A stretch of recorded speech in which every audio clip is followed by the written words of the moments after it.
Today on the show, some more adventures, some more fantastic, fanciful adventures of the trippy kosher lifestyle. You know, me and my ever plushable sidekick, Judd. How you doing? How you doing, Judd? Hey, CW.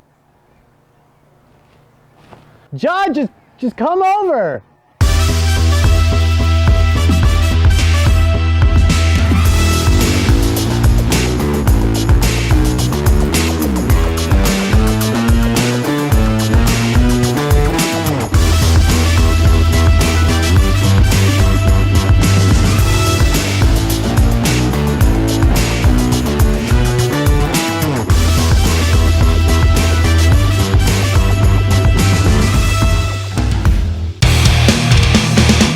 The Judd is here. We got him into our bubble. It was slightly uncomfortable, and I'm sorry and not sorry we had to put you through that. But I'm glad that after almost a year, we can finally get some work done. Yes. Oh, thank you. Yes. Finally, super a duper. Judd, second episode of the show about the show, where we show you the shows that we're going to show you on the show. Kosher barbecue in the United States is pretty much intertwined into, I guess, the cultural zeitgeist of what we do and who we are here. Everybody knows about kosher barbecue. There are a couple players who have really helped translate that for our community and for our palates. And I happen to know a couple guys. Today, we are here to talk to Sruli, Izzy, Eidelman. I know a guy. You know a guy? I know a guy. You know a guy? I know a guy. I know a guy.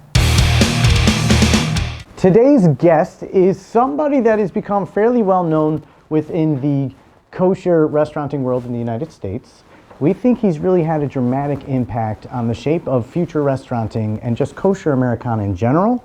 This is Sruli Eidelman, owner and proprietor of Izzy's Barbecue. Thank you for the warm introduction. Do you know he always smells delicious? How did you get into the restaurant biz? You want to give us a quick timeline, a quick rundown? I think 2013, hated my job. Which was what? I managed for a building supplies company at the time. Doing the Crown Heights hustle. And our fellow Ari White from the Wandering Q, and barbecue pop-up happening on the street, and my wife and I were saying, "What? Hold on, is kosher barbecue didn't really exist up to there's a place in New Jersey or somewhat like more a commercial place, and we heard there's a pop-up, and we said we had to go. We saw some videos on YouTube that he had. Just showing up on the street fair and seeing the trailers, smelling the wood fire, almost like, it wasn't just the food itself, it was just the whole experience of just standing online like everybody else, waiting for food. Probably spent $300 that day. A little, something in my mind went off that day, sort of that I was gonna fall in love with the art of wood-fired cooking.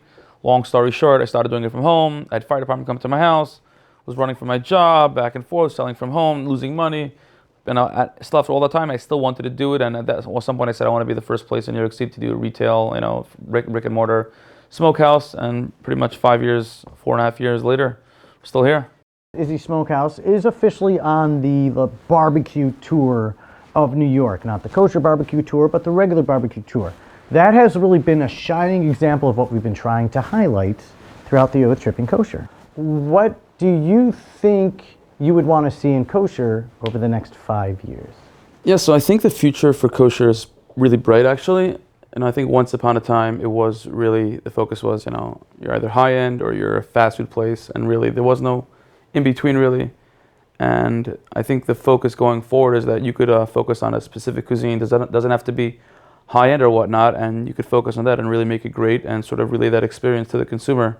I definitely think that's where the kosher market's going. I think more than anything that you could actually go out to have a good time. You don't have to spend $300 or $400 with you and your wife. I think that would be really, really cool. On top of that, seeing really innovative food as well would be dope. Would be dope, right? Dope.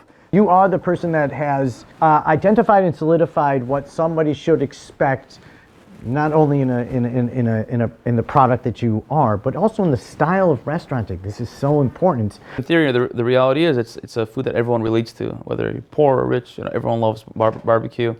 Wood fire cooking is very important. I think there's something primal about it. In fact, my future Beis HaMikdash job is to be the guy grilling your meats outside the Beis HaMikdash.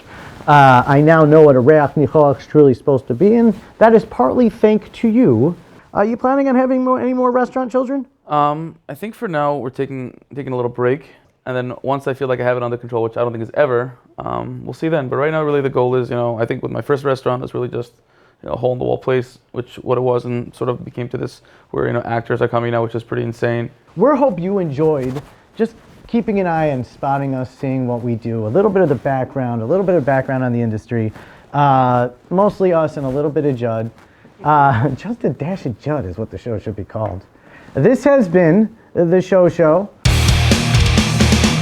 Wowie to pieces. Kosher Barbecue's really had a big impact. He has played heavy in the game, and I think he's having a really large impact in a lot of how we as kosher consumers with access to his food eat.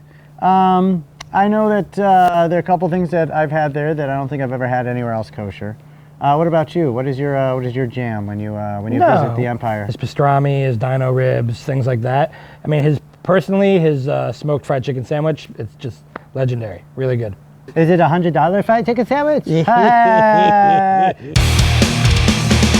Go figure. I happen to like things that are crunchy, salty, most and oftentimes cheesy, a little bit zangy and tangy. I'm talking about the chips. Everybody likes them. Something fried and starchy is the way to go. I mean, there's just Judd. Do you like chips, Judd? Huh?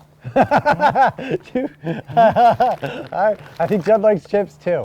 One of my favorite types of chips come from a place in Louisiana. They're called Zapp's Voodoo chips. And if you know All Dressed in Canada, I would dare say that these are the American version, made in Louisiana. They're salty, they're thick, they're crunchy. They're all the flavors in the book in one.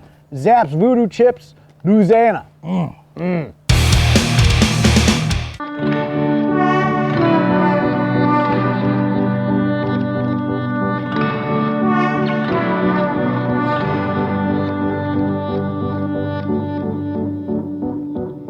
We're here today in Louisiana to see how our favorite potato chip gets made. Voodoo chips are my favorite. They got that salty, they got that vinegary, they got that hard crunch, they have a little spice, mostly sweet. It's like every flavor all together. It's North America's version of an all dressed. My favorite potato chip, OU kosher, Zapp's Voodoo chips.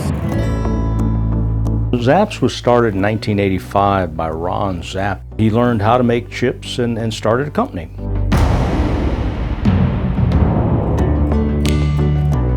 We start obviously with fresh potatoes. They come in to us by the truckload. They're unloaded and typically made into potato chips usually within about 24 hours. They come in, they're washed, peeled, placed into cookers and fried. They come out. Then they go into the packaging room where their seasonings applied after they're inspected. Placed in bags are weighed and sealed, and then placed into shipping containers for distribution. We've always tried to build the flavors as something that's unique, something that's different, something to make your taste buds go wow. Try to build multi-layered flavors, kind of like in a good restaurant. You don't just get one flavor, but you get a multitude of flavors hitting your tongue at similar times. The Voodoo flavor, it's sweet, it's salty, it's tangy, has many different flavors that hit you over the period of time you're eating the chip, which really gives it a great flavor profile. Yeah, this is Mardi Gras town. We'll be doing that in about the So next, what kind of flavor is it like? That's our Cajun flavor. So you just call it Mardi Gras for Mardi Gras? It's been the Mardi Gras design bag. I don't say it right. Mardi Gras. Mardi Gras. Mardi Gras. Yeah. Now, we've done that probably for the last 20, 25 years, had a Mardi Gras bag. It's just something fun. The decision to become kosher was in the early 90s when we acquired another company that at the time was kosher, and we needed to obviously make our production kosher to continue to do that. We saw that as a plus for our other brand, the Zapp's brand, and have been kosher ever since, currently OU. Oh, fresh off the press, buddy. I have never had potato chips that came right off the factory line. Pays to know a guy. They do, oh, I thank you. Bracha was made.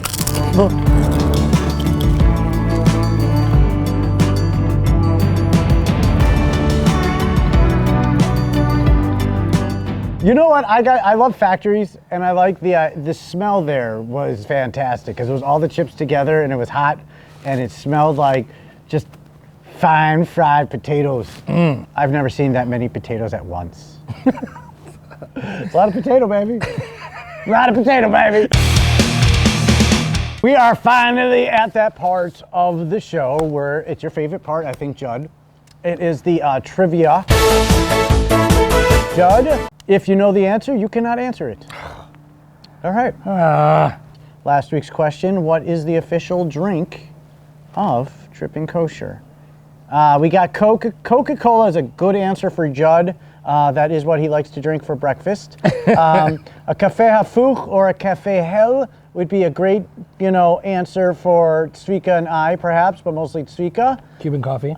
The one that we drink a lot, you'll see it if you go back and look at the videos. They're almost any place that has this on their menu, we have it. We don't even point it out anymore. It's bright green. It's got mad herb. It's got mad citrus. Anybody know the answer? Anybody know the answer? Come on, let me answer. You're gonna have to get it right. Come on.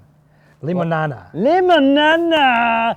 Today's question, which I don't know if he knows these. He doesn't pay attention. Can name one Trippin' Kosher catchphrase. There have been many over the years, and we're very proud of them. Just write one down on the bottom, and maybe there's a prize there. Zero commitment on the prize. Thank you for joining us today on the show about the show, where we show you the shows that we're going to show you on the show. Like, share. We have plenty of other videos to catch more. Subscribe on whatever channel you would subscribe on whatever platform. So go to YouTube this week. Subscribe on YouTube. You can do that. Today's promotional consideration has been brought to you by viewers like you And your mother.